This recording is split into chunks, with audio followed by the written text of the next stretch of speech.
Welcome to our SRC webinar on the New York State budget, what happened and what's coming up next for the remainder of the budget. My name is Mia Wolf. I'm going to be moderating the discussion with our experts from off camera here, so you won't see me for the rest of it, but let me introduce you to the folks that you will be seeing for the entire time.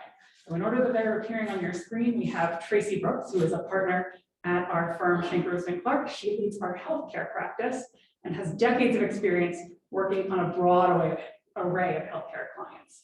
We also have Doug Clark, the co-managing partner of our firm and just an all-around budget guru who used to work with the Assembly Ways and Means Committee. Finally, we have Ed Traves, SRC's Director of Government Affairs, who the Buffalo News once called one of Labor's most savvy political operatives. Among other things. That's Yeah, strong feelings about that. Your face was. So, my very first thing I want to get into is we had a sort of session preview earlier in January. And as part of that, I asked both Doug and Ed for predictions about the budget. Would it be on time? Do you guys want to tell me how correct you've been? Ed, would you like to go first? Well, I was not correct. I thought we were going to be on time. And, you know, Doug talked about the fact that he thought that more money made more problems, which I don't think that was the issue. I think the problem is that institutionally, the governor's office has an extreme amount of power in the budget process, and they wanted to do a lot more policy than I thought they were going to want to do. And they ran into some rough sledding on doing some of that policy. And so Doug was absolutely right. We were over. It was right for the wrong reasons. Right for the wrong reason, but he was right, and I stand corrected. So you've got that reason. Any other reason that the budget's like people really want to know that this sticks with them? Well, I mean, I think some of it was just looking at the calendar, you kind of had the ability to go late. If it went any later than it did, you know, I think there would have been a hue and cry more from the press and for everything else. So, you know, they used all the time they had available to them, which is, you know, traditional Albany method of working. You know, session traditionally is said it's going to close on a Wednesday, and you know, it never does. There's Thursday and Friday, they still exist. Okay. And you know, with the ability to only really do one extender to just get past and deal with a handful of things, they used all the time they had available, and that's nothing new. All right, so that was my one big burning question. If you have burning questions, what you should do is find at the bottom of the screen, there is a Q&A box. You can type the question in, and then we'll ask it live on the air here. So my next question has to do with sort of big picture. What have we learned about Governor Hochul, her style of administration from the budget we just concluded? I would certainly say that she's collaborative.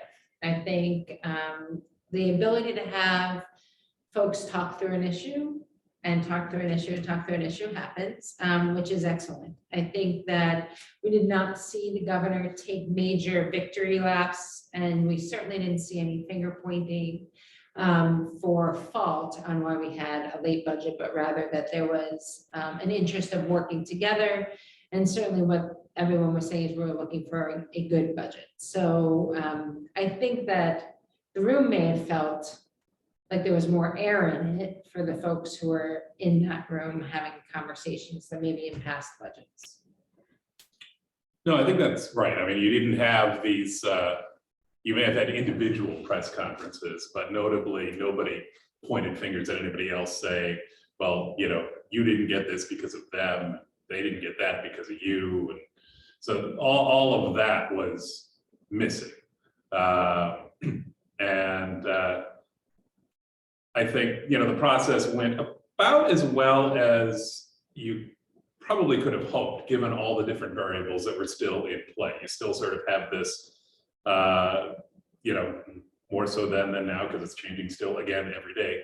But COVID rules and people meeting, not meeting, and COVID again reared its head with a number of staff getting hit. And you've got, on the one hand, a lot of new players involved, so there's a certain amount of getting your sea legs in this. And you had a lot of different variables all sort of fitting together at the same time. And I think that, I think we're used to Andrew Cuomo, that there's a lot of noise and a lot of things going on, and she's much quieter about what she did. But if you look at the budget that she got at the end, she got the budget that she wanted at the end.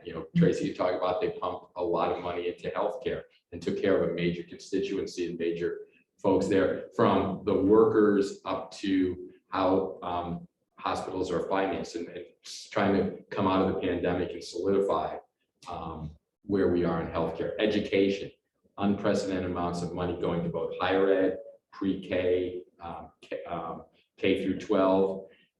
You take other sectors of the budget. There was infrastructure, largest infrastructure program we have seen in New York State in years. A bond act that is going to go to the voters, that does the environment, and also does for the first time talk about taking bond act money and using that to help with the greening of the energy grid and being able to use those things with labor protections. Never before have you seen that. So for key constituencies that she needs to become reelected and are important parts of what her message is to Yorkers, she got those, and now you can see she ran her first commercial yesterday for her reelection and talked about what was in this budget. So very quietly, she got to where she is, and she delivered for Western New York and got them the Bills Stadium, which Doug, as a Bills fan, was thrilled. Really, the only thing I cared about in the budget, quite frankly. No, and if you take a look at the things that she highlighted going into the budget, I think she can tick most of those boxes. Yeah. Alcohol to go. The Bills Stadium wasn't something that was explicitly said, but everybody knew it was there, and everybody knew you had to do it in the budget. So,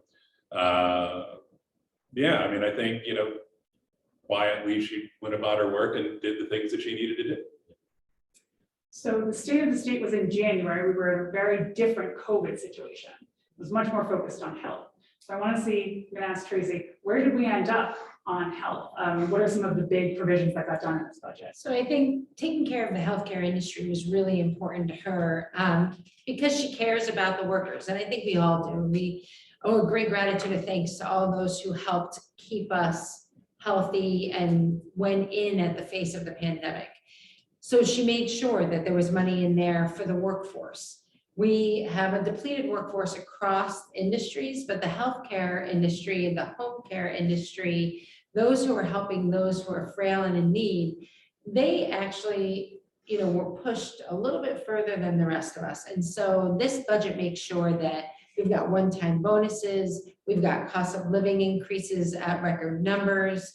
We're going to see money pumped into increase and create a lot of these jobs as competitive career paths, as opposed to entry-level positions that they've been for such a long time. Telehealth became really critical during the pandemic. It was actually, the pandemic was an outstanding pressure point to move telehealth in the state of New York. We're going to see telehealth parity as we move into the next 2 years.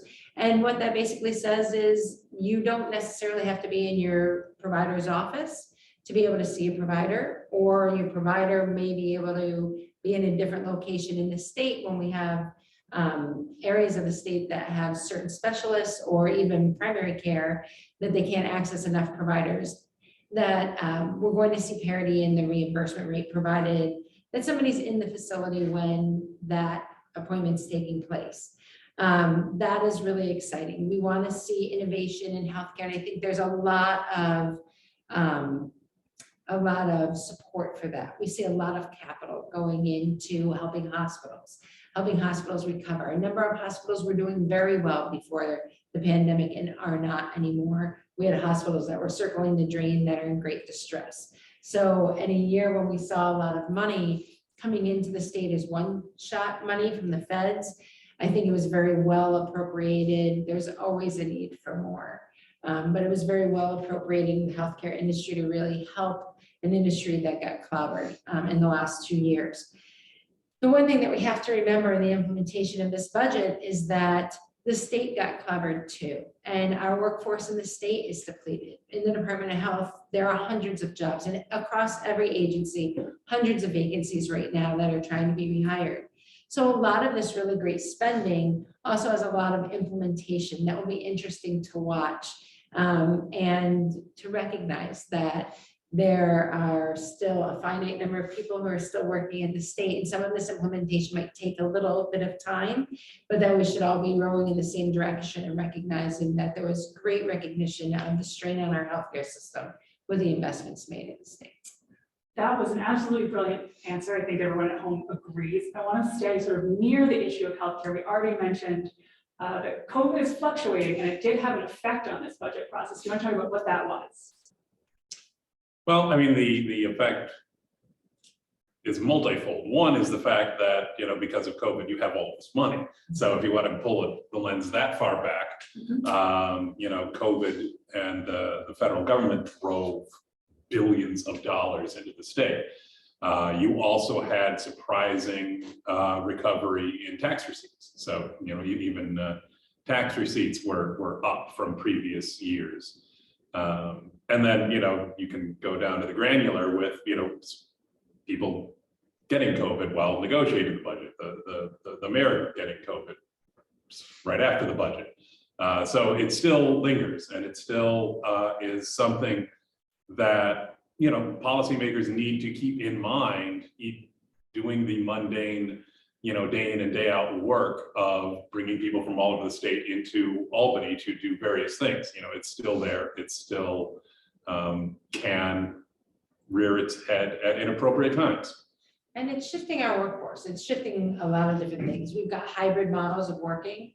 We have urban areas that are suffering because people aren't necessarily coming back into their offices. So we've got restaurants and office buildings, and many that might be looking, we're in a changing moment in our society. And then we've seen a lot of people retire.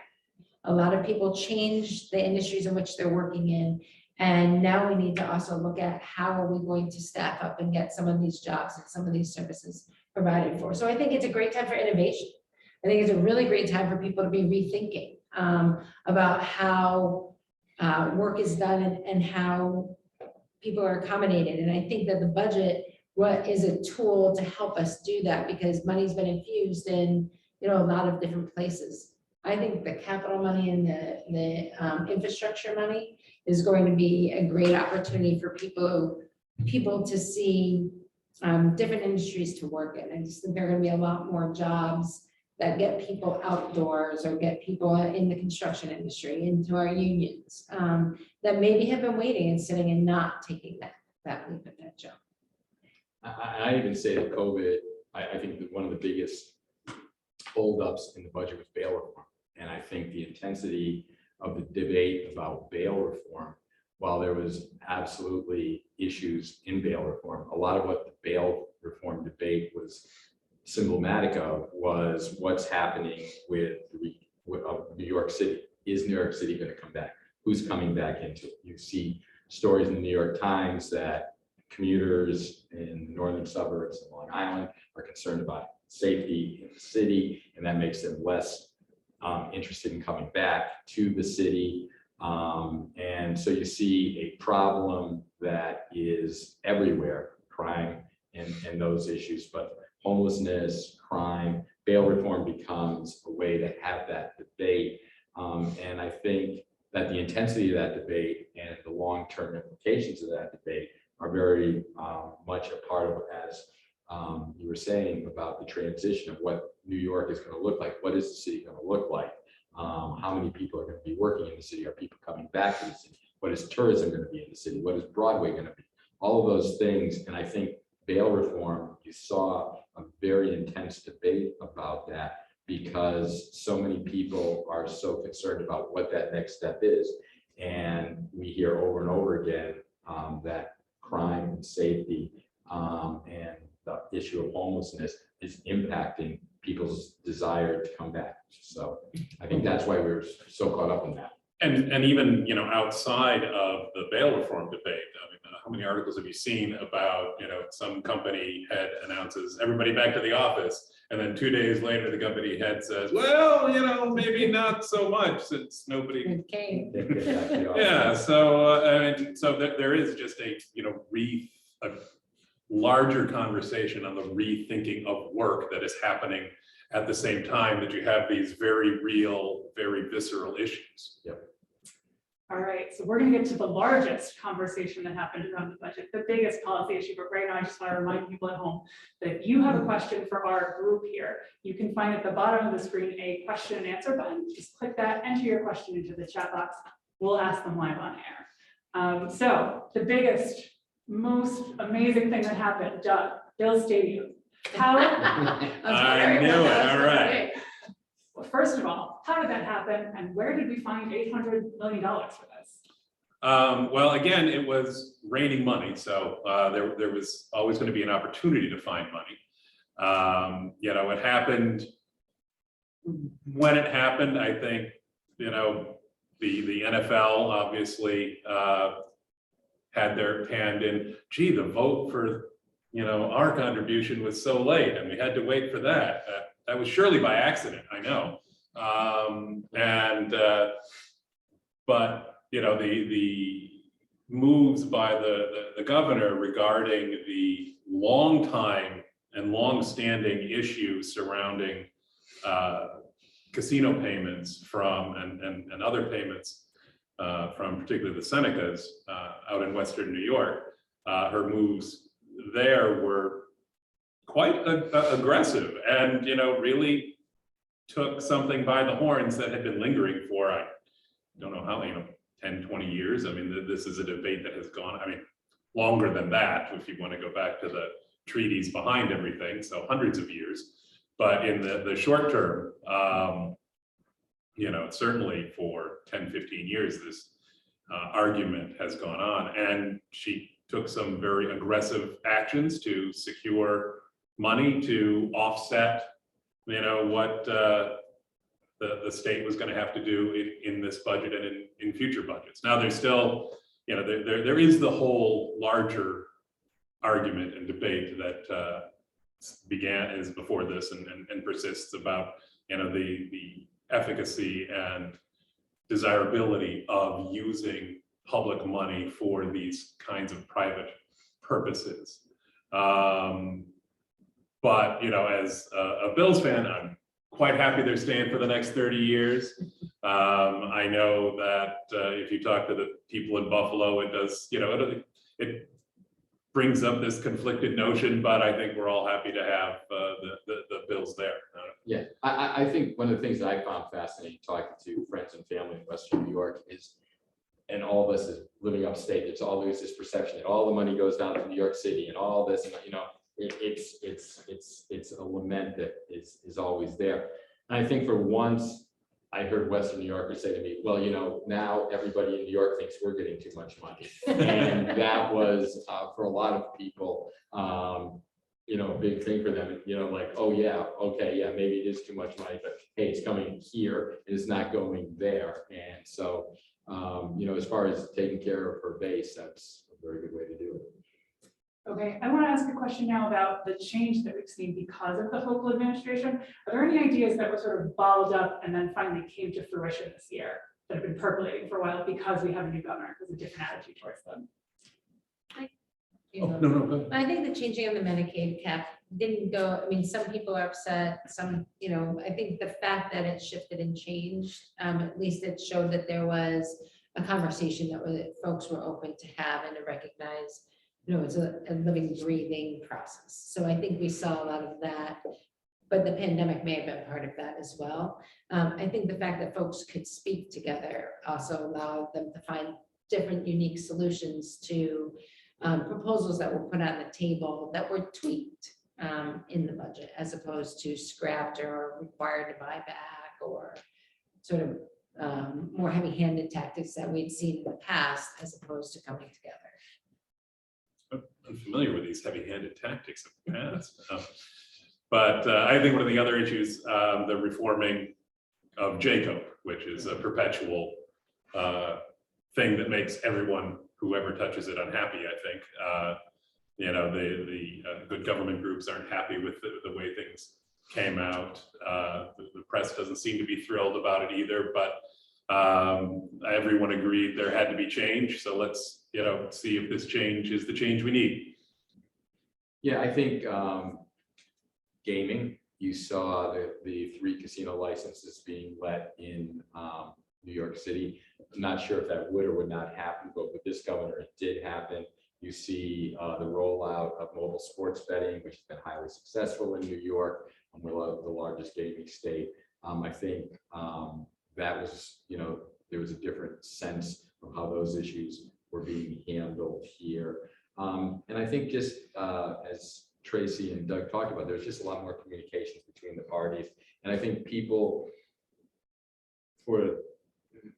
everybody says there was not a lot of transparency, and you know, the budget process in New York is never a transparent process.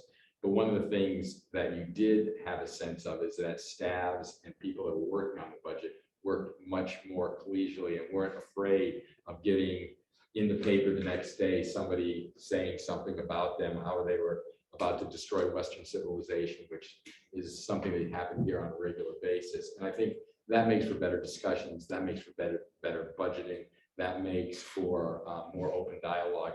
And where it wasn't transparent, we still know that there was a lot more of that going on. I would definitely say no one was, you know, no house or branch was pitted against the other, which is what we're used to. And right, Western civilization is gone because you lost, because you weren't strong enough. Right. You know, that was, you know, we didn't have any of that. The ability to come up with good solutions. And we hope in this very contracted legislative session that continues potentially. But, you know, I think I think it's an important part. Right now, our society is so hyper stressed that there's communication in our government. So what has Western civilization done for us lately? No, that's not the question. The question actually comes from the audience, and they want to know, can you speak to higher education, how it fared in this budget? We already talked about sort of K through 12 issues. Anything for higher education you can talk about? You want to start? Or? Yeah, I mean, there was significant increases in funding for higher education, both in SUNY, CUNY, the privates, and you saw something that is, which I think is very significant, and I think is going to have a large impact, which was TAP awards being able to be used by part-time students And certificate programs. And that is significant for individual students and their ability to get through school in a timely manner, get through school without a lot of debt, and get into the workforce. So I think when we look back at this budget, while there was lots of money put into lots of places, I think this budget will be that change will be the one that will be longest remembered. All right, this one sounds like it might be a little more simple to answer. Are there any discretionary monies in the budget for economic development projects? There's always discretionary money for economic development. Well, yeah, there's still the, well, I forget what it's actually called, just the colloquial name, the Hunger Games is still around, which is, you know, the Regional Economic Development Councils. Yeah. That was funded, so there's 150 million for that.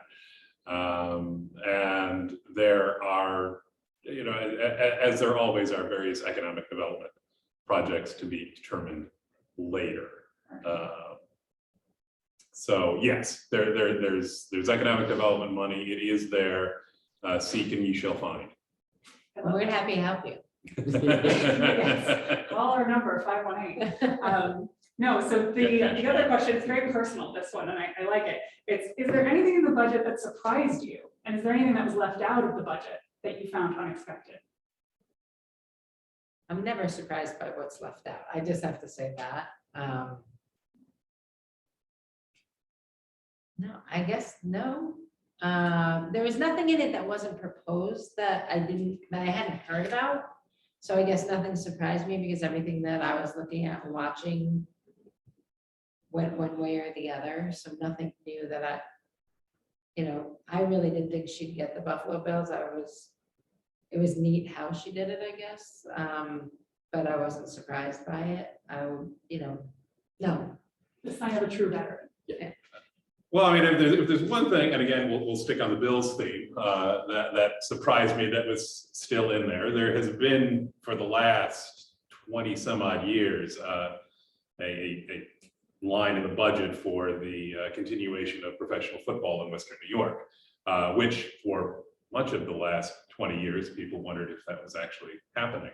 But since Josh Allen and everything else, we now do have professional football. But with all the money going to the new stadium, this particular line stayed in there and is continued on. So that was just interesting to someone who follows a very narrow set of things. Very interesting. Ed, anything? No, I think that the question that I'm always intrigued by is how much policy will be in the budget and how much policy won't be in the budget.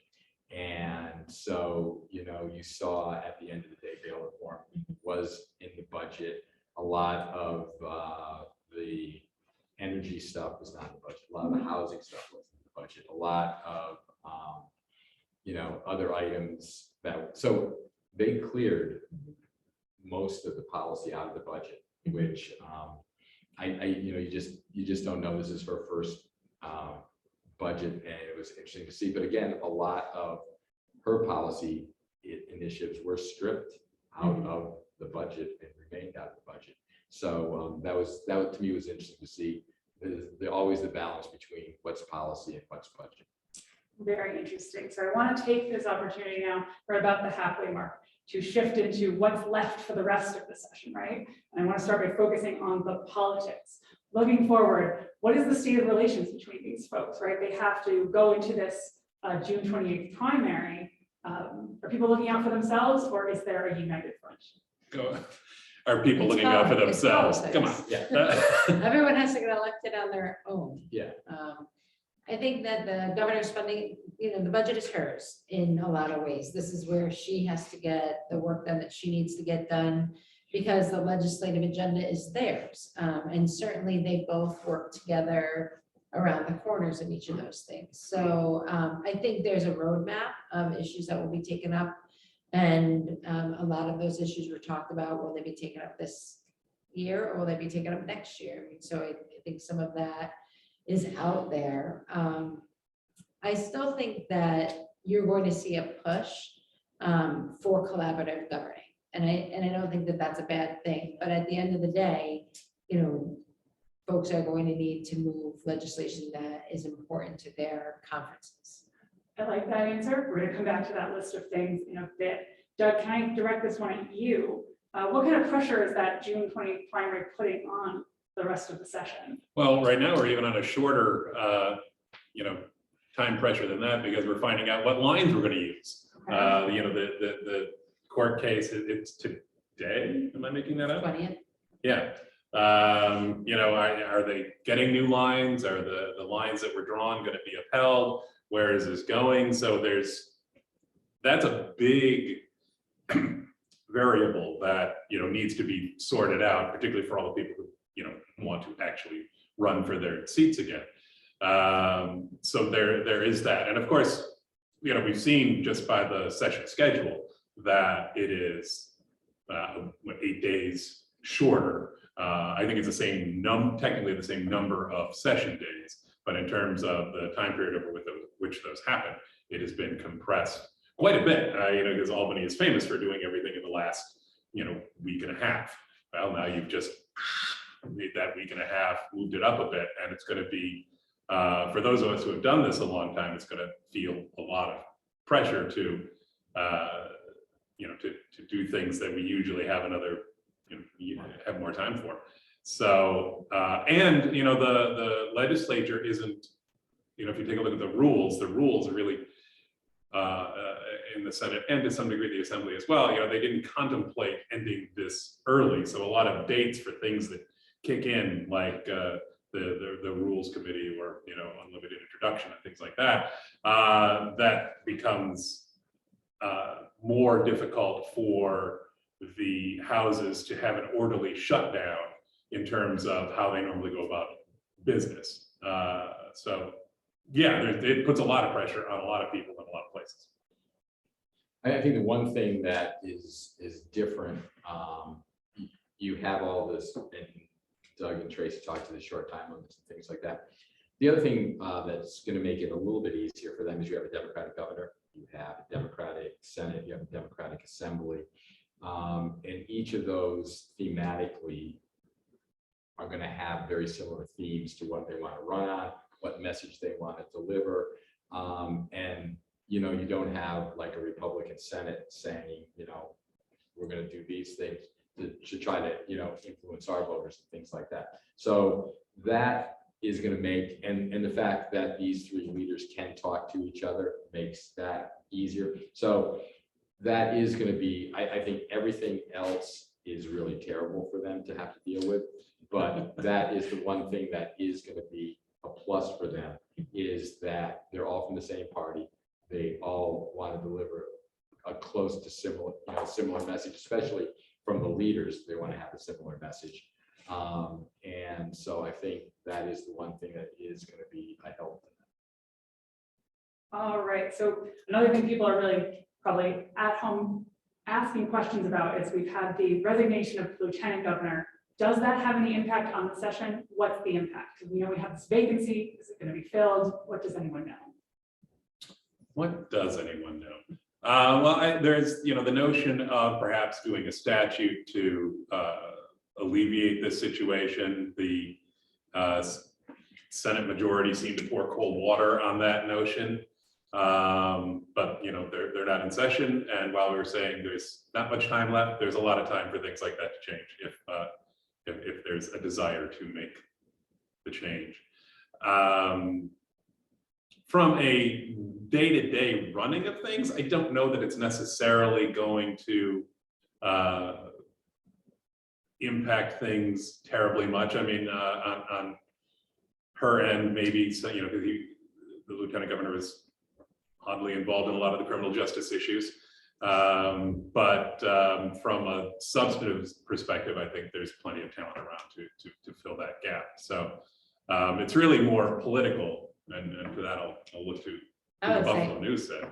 Is that well, I'll throw it to Ed in a second, but the other piece is, the Senate will be okay with their supermajority not having. yeah, that's not a vote they need. Right, Yeah, having a lieutenant governor if if it is, something's gone terribly wrong. Yes. We've got a late breaking budget question now. So it is, as it relates to MWBE matters, the governor's initial proposal contemplated additional funds for ESG to increase staffing to address the backlog. Did those funds end up in the budget? That's a good question. Yes, I didn't look at that per se, but we can certainly get back to that person and let them know. Fantastic. So Ed, you gave this fantastic quote earlier, which is that everything else in there is going to be terrible for them to deal with. Yeah. What do you think when you say that? Well, I mean, they have a very, so we're in the second year of the session, and all of us who've been in Albany a long time, in the first year of the session, they don't worry about it, we'll take care of it next year. So you have all of that built up of all those pieces that they said, we're just going to put it off for this year. And as Doug said, the 8 days doesn't seem like a lot, but it's a month. And those of us that work up here, the month of May and the month of June, we're working basically almost 7 days a week because everybody's working all the time on this. When you take that 8 days away, it's really like taking 20 days away from us. You're going to have air traffic control problems of making things move through committees in a timely manner, getting them queued up to where they go.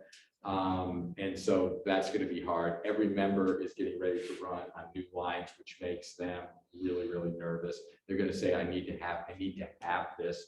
And those are going to conflict with other members that need to have things. So you've got this very short amount of time with people running on new lines in the June primary, which they're not used to running on as it is. And so they're going to be worried about turnout. And you're going to have the national implications on what's going on top of all those things. And you're gonna try to, and you're gonna try to do this in a really, really short amount of time. And I don't, it's hard for folks who don't do this all the time, but it's really short what we're dealing with. I mean, we came out of budget late.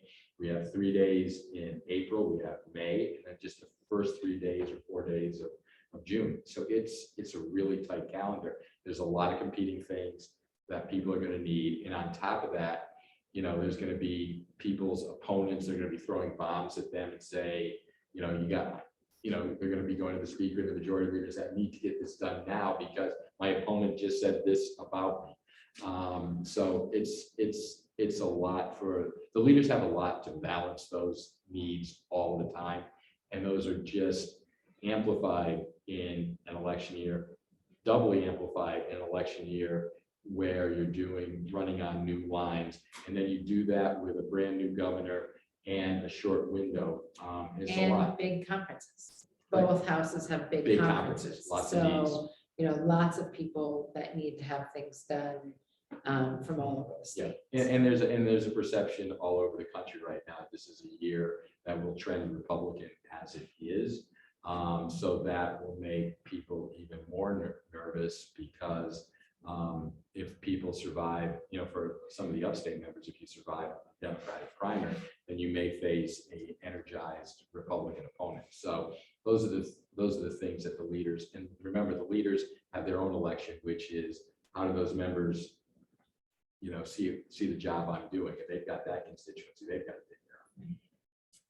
So Ed, yesterday you summed that up saying everything that you can do to remove stability from the system has been done. I thought that was a brilliant quote. Yeah, I would say that. All right, so now I want to remind people at home, if you have a question, just put it into that chat box at the bottom of your screen. We're going to ask our experts the question. Coming back to this issue, so I've never seen this thing called the big ugly, right? But what are the prospects for one of those appearing? Can you just explain briefly what it is and if we might see one? Well, for those of you who watch Billions, they got it wrong. It's not something that they have to pass at the end of the year, but what it is a collection of issues that get tied together that is usually surrounding some very large issue that has to get done in some sort of fashion. And the gravitational pull of that larger issue sucks in all these other things. And so you end up with this creation of all kinds of different things that, in the end, nobody really likes 100% of. I mean, it's a lot like the budget, nobody likes 100% of all of it, but something you need is in there. And, we were talking, so the first thing you need is some sort of big issue that needs to get done. And actually, timing could cause that to be. This year, oddly enough, it could turn out that it happens because of timing, with it being such a short calendar, that if they just can't get to things, they might build. They might build a big ugly because that's how they'll shift it through the houses fast enough. I mean, we'll see. So what kind of issues might serve as the sort of seeds for this to call, like, that thing about snowflakes, right? It requires that dust particle. What are the dust particles that the big ugly can form around? Well, so, going way back and showing my age, you would have, the loft wall that the Senate Republicans knew that the speaker had to have. And so around that would suddenly start to form all kinds of things that would get tied to that. Usually lottery for some reason. Those two things sort of swirled with each other. But so what do we have left from this year? I mean, you have a lot of important things, a lot of important environmental things, a lot of important housing things. But the one thing that probably is big enough to create such a thing is mayoral control. That is just briefly. But so that is the statute that was done longer than I can remember now at this point, but under Mayor Bloomberg, it gave the mayor control over the New York City school system before it was run by a Board of Education that was decried by most everybody.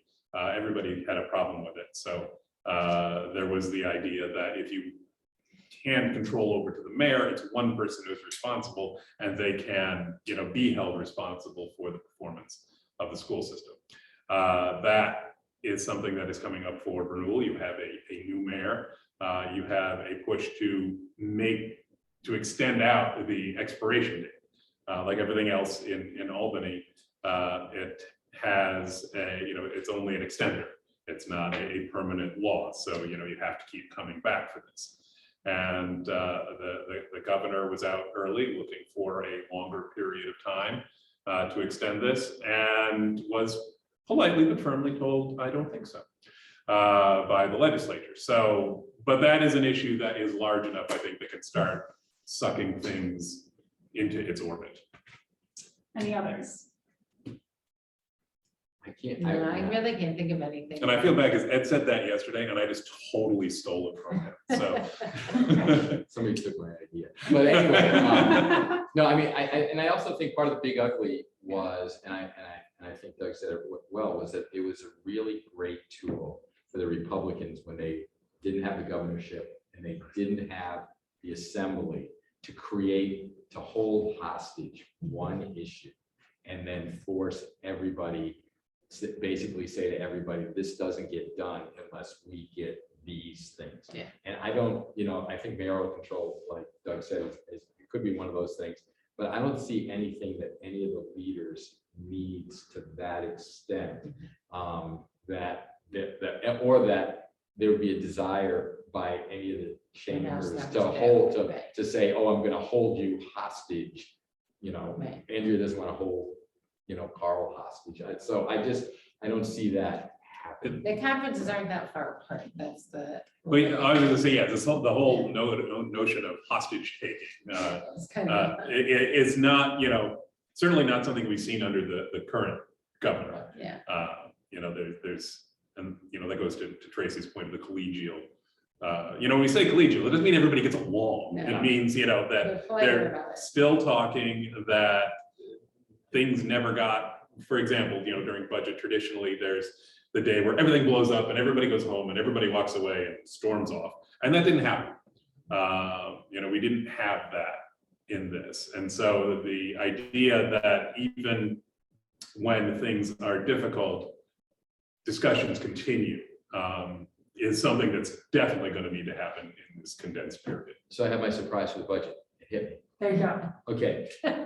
Nobody was leaking on each other, Yeah. right? I mean, in the old days, the reporters were constantly getting leaks from people that, the assembly had the most stupid idea, or the Senate had the most stupid idea, or the governor had completely lost his mind. He was trying to do it. And there wasn't any of that, right? So that was part of why we say it's collegial.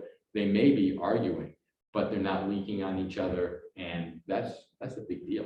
And I think part of it also is why people felt like it was more opaque this year, because there wasn't that going on. So we weren't getting snippets on Twitter and snippets in the news, because they weren't going back and back. There was no backbiting happening in public. Yeah. All right, so cards on the table. I need something to open a future webinar. It sounds like everyone's predicting no big ugly. Maybe we'll end up being something different, but I think the big ugly was a tactic to be able to move something when you didn't have the votes. And I don't know that that's the case. I mean, the reason why, and I do agree that mayoral control could do it, because that's just a quagmire of an issue that people in New York City have opinions about. But I think that the two houses are close together and have similar priorities. So I don't think we necessarily get a big ugly unless it's too late. We'll come back to this Yeah. in the future. All right, Oh, so big ugly. we have another audience question. People want to know, can you discuss universal childcare? How did that issue show up in the budget for childcare in general? So childcare was funded. We are seeing, they did increase the pool of money, and they increased up to 300% of the federal poverty level. People will be able to qualify. So I think that's like a party, I think it's a family of four, around $75,000 a year. So people getting raises that we're seeing, and one of the big concerns that we had are, by increasing wages and getting one-time bonuses and all of that, were people going to lose some of the other benefits and tax deductions that they had. And so that was part of it. Universal, no, we unfortunately didn't get there. But we certainly did, take a step, and sometimes we need to crawl before we can walk or run. So it certainly was a step in investments were made. So I also want to ask, one of you mentioned retirements. How are retirements going to affect this session? Oh, it's terribly effective. Okay. Some of my favorites are retiring. We have really great members who work really hard and are truly committed. And thank you, if you're watching, thank you for all of your years of service, because all of us really count on folks who put in the time and work really hard and care to hear all of the positions and sides and try really hard to come up with legislation that's good for the people, and not just legislation for the purpose of passing legislation, but good, solid policies. And there are a handful of folks that are going that we've relied on in the past because they are those types of members. And I think it's institutional knowledge, which is always important. I think at one point we were sitting around having a meeting and I counted, and there are far less now, but I think it was last year I counted, there are 46 members who were elected before Governor Cuomo was elected. And if you take out the ones who were elected the same year he was elected, you were down to like 36 members who have longevity beyond a decade. And legislation is a slow and contemplative process, and it takes years and decades sometimes to help move society in a way that they're ready for legislation that is occurring. And it's about conversation, and legislation is about educating not only legislators but society about why we might want to make shifts and changes in our laws. And losing the institutional knowledge loses some of the background on all of the work that's been done on some of these issues for a decade. So, I'm always with heavy heart when we see retirements on any side of the aisle. And I'm thankful for the people who've dedicated parts of their career to being in public service. So my heart breaks every time we lose a member that actually started here before social media. Okay? And so we're losing some of those folks like Kathy Nolan and folks like that who actually started here before Twitter existed and changed, how these guys talk to each other and everything. And, there are, traditionally here in your last session, if you've been working on something over the years, you get one more shot at trying to get that over the top. So I think we'll see some of these legislators get, push in the last few days to get some of their long-term priorities settled before they leave. But yeah, I think the really hard thing is the institutional knowledge of understanding how the institutions work, why they do the things that they do. And the folks that are leaving are people that have really worked hard in these institutions and who are real workers. And there are, we all know there's legislators that work really, really hard at this, and there's some that don't. And the folks that are leaving are the kind of folks that work really, really hard at this. All right, so people want to know about Andrew Cuomo. Where is he? Is he having any effect on the process? I know there's a recent editorial. So where he is, I don't know. I'm here. I don't know that for certain. I haven't been out of this room. But in terms of is he having an influence on this process? Of course, he's sort of, an agent of chaos lurking in the background at this point, and not so much in the background. And he will have an influence on, I'm sure, the end of session with whatever bombs he decides to throw into whatever issues are being discussed. And then beyond that, into the larger realm of the elections. Right now, he's he's not running for anything, but he's got a lot of money and he can make a lot of noise. And he's not very happy. I don't think I'm telling tales out of school that he's not a happy man. So, yes, what that influence will be and where it will be pushed exactly, we all have our own ideas, but certainly he will be taking whatever opportunities present themselves to insert himself into this process. Yeah, I mean, I like the term agent of chaos. I mean, that's basically, I mean, he continually tries to rehabilitate himself. At least that's what if you listen to their spin, is I'm trying to rehabilitate, I'm trying to reclaim my name. But the way that he tries to reclaim his name is by causing chaos and making sure that he attacks, I think his last editorial, he attacked Joe Biden, Kirsten Gillibrand, Schumer, Carl and Andrea.